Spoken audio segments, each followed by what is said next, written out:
First, we want you to know that state officials say at this point, state funds have not been compromised in the apparent hacking. The Department of Finance is mainly a policy-making agency for the governor and is involved in the state's budget process, but it does not have direct links to the state's bank accounts and taxpayer funds. Other state offices and agencies oversee those.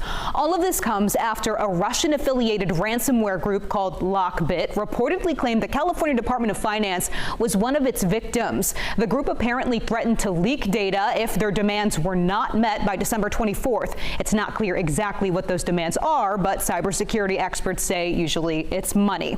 State officials are remaining tight-lipped. They will not comment on reports about Lockbit, and they won't say when exactly they identified this threat.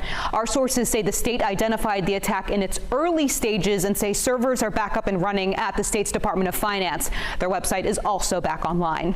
Cybersecurity experts say Lockbit has been around since 2019 and is one of the most prolific ransomware groups.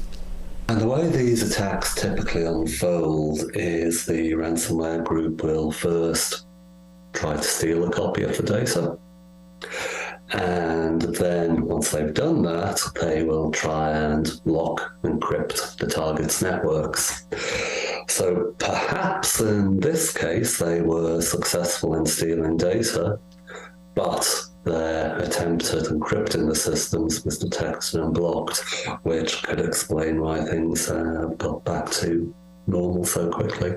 But there is still then the issue of what to do about stolen data, what did they obtain, and how could that data be misused? Cybersecurity experts tell us Lockbit is like ransomware as a service. People can sign up as affiliates and use the ransomware to carry out attacks and then split the proceeds with the people who created it. The affiliates can be based anywhere. Brett Calla with MCSoft noted a former Canadian government employee was recently sentenced to 20 years in prison for carrying out cyber attacks using Russian ransomware. The U.S. Department of Justice has said Lockbit has affected at least 1,000 victims around the world, including right here in the United States. Back to you. And Governor Newsom is legally required to present his state budget proposal by January 10th. The Department of Finance is heavily involved in that, but they say that work will not be impacted.